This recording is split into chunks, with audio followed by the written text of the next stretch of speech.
మహారాష్ట్రలో వచ్చినటువంటి గెలుపుకి నిదర్శనంగా ఈరోజు రాష్ట్ర కార్యాలయంలో ఈటెల రాజేంద్ర గారు ఉన్నారు. వాళ్ళని అడిగి తెలుసుకుందాం. అన్న నమస్తే. మహారాష్ట్ర ప్రజలు గెలిచిండ్రు, ధర్మం గెలిచింది. పిచ్చి పిచ్చి హామీలు ఇచ్చి అమలు కానిటువంటి మాటలు చెప్పి మోసం చేస్తా అంటే చెల్లదు అని చెప్పి కాంగ్రెస్ పార్టీ చెల్లు అనిపించింది. ఇవాళ హిమాచల్ ప్రదేశ్లో, కర్ణాటకలో, తెలంగాణలో హామీలు ఇచ్చి ఏం జరిగిందో చూసింది కాబట్టి ఇలా కర్ణాటకలో ఏం జరుగుతుందో మహారాష్ట్రలో తెలిసే ఆస్కారం ఉంది. కాబట్టి ఇవాళ అనేక కిలోమీటర్లు మహారాష్ట్రతో బంధం ఉన్నటువంటి రాష్ట్రం కాబట్టి కర్ణాటకలో, తెలంగాణలో విఫలమైనటువంటి హామీలు అమలు చేయకుండా మోసం చేసిన కాంగ్రెస్ పార్టీ అర్థమైంది కాబట్టి మహారాష్ట్రలో నమ్మలేకపోయింది. సీఎం రేవంత్ రెడ్డి ప్రచారం చేసినా కూడా గెలవని పరిస్థితి. ఎక్కడెక్కడైతే రేవంత్ రెడ్డి ప్రచారం చేసిందో అక్కడక్కడ ఓడిపోయింది. బీజేపీ పార్టీ ఏ పార్టీ చేయని విధంగా బీజేపీ పార్టీ మీరు మీ శ్రేణులందరూ కూడా బస చేసినటువంటి పరిస్థితి. దానికి మీరేమంటారు? ప్రజలకు అంత దగ్గరగా కావాల్సినటువంటి అవసరం ఏమొచ్చింది?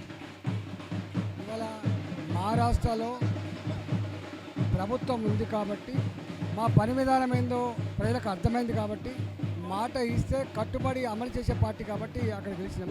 జార్ఖండ్లో గతానికంటే సీట్లు ఎక్కువ గెలుచుకొని గతానికంటే పోలింగ్ ఓట్లు ఎక్కువ సాధించుకున్నటువంటి పార్టీ రేపటి కాలంలో జార్ఖండ్ మీద సొంతంగా జెండా ఎగరగలిగే స్థాయికి ఉంటుంది. తెలంగాణ ప్రజలకు ఏం చెప్తారు చివరిగా?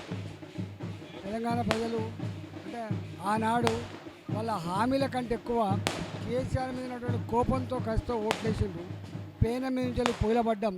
కానీ ఇప్పటికైనా తేరుకొని ఆలోచించుకొని తెలంగాణ తన చైతన్యాన్ని చాటాలని చెప్పి ఈరోజు భారతీయ జనతా పార్టీ రాష్ట్ర కార్యాలయంలో ఉన్నాము. మన ఆర్మూర్ ఎమ్మెల్యే అయినటువంటి పైడి రాకేష్ రెడ్డి గారు ఉన్నారు. వారి మాటలు అడుగు తెలుసుకుందాం మహారాష్ట్ర ఎన్నికల గురించి. నమస్తే అన్న. మహారాష్ట్ర ఎన్నికలు మాకు లేదు, ఈ భారతదేశంలో ఉన్న హిందూ జాతికి ఒక స్ఫూర్తి. ముఖ్యంగా మహారాష్ట్ర ప్రజలకు పాదాభివందనం చెప్తున్నాము. మమ్మల్ని మర్చిపోయిన ఒక జాగృతిని అంటే అందరికీ అర్థమయ్యేటట్లు చెప్పారు. ఏకైతో సేఫ్ రేయగా బటింగేతో కటింగ్ అని ఏదైతే యోగి ఆదిత్యనాథ్ మా ప్రశ్నలో చెప్పారో అది మహారాష్ట్ర ప్రజలు అర్థం చేసుకున్నారు. ఎలా అయితే ఛత్రపతి శివాజీ పుట్టిన గడ్డ మీద మళ్ళొక్కసారి హైందవ జాతికి పురుడు పోసిన మీ అందరికీ పాదాభివందనం. అలాగే సీఎం పర్యటన చేసి ప్రచారంలో బాగా పాల్గొన్నా కూడా ఎలాంటి ఫలితాలు రాలేదు. దాన్ని ఎట్లా చూడవచ్చు?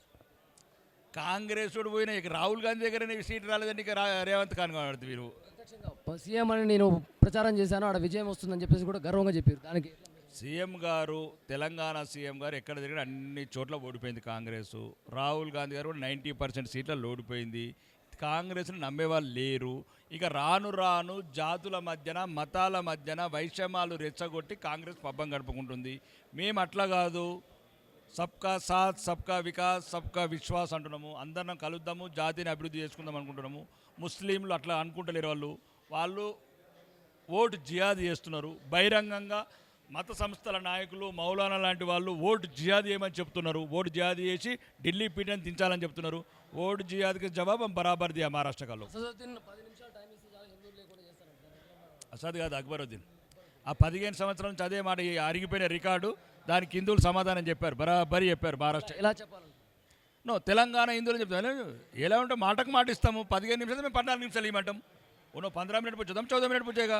अभी मोहब्बत का बदला मोहब्बत, जंग का बदला जंग. मोहब्बत करेंगे बोले तो मोहब्बत करेंगे, जंग करेंगे तो जंग करेंगे.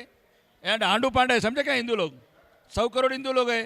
लड़ेंगे बोले तो लड़ेंगे, मिलेंगे बोले तो मिलेंगे, प्यार करेंगे बोले तो करेंगे. రాబోయే రోజుల్లో సంస్థాగత ఎన్నికలు జరుగుతుంది. దానికి అవన్నీ బ్రహ్మాండంగా జరుగుతున్నాయి. టాప్ రికార్డ్స్లో పోతున్నాయి. మెంబర్షిప్స్ వాళ్ళు స్వతంత్రంగా, ఉత్సాహంగా యువత అంతా, తెలంగాణలో యువత అంతా ప్రత్యేకంగా వచ్చి వాళ్ళు మెంబర్షిప్ చేసుకుంటున్నారు. అన్న ఈ దేశం ఉండాలా, ఈ జాతి ఉండాలా, మా యువకుల భవిష్యత్తు ఉండాలంటే భారతీయ జనతా పార్టీ ఉండాలని స్వచ్ఛందంగా వస్తున్నారు. Thank you.